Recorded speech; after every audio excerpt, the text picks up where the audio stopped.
You ask Tiger to solve. This deals with linear equations with one unknown. The final result is z equals -3/2. Let's solve it step by step. Group all constants on the right side of the equation.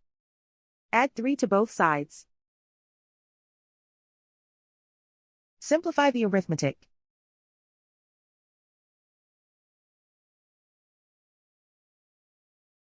Isolate the z. Divide both sides by -2. Cancel out the negatives. Simplify the fraction.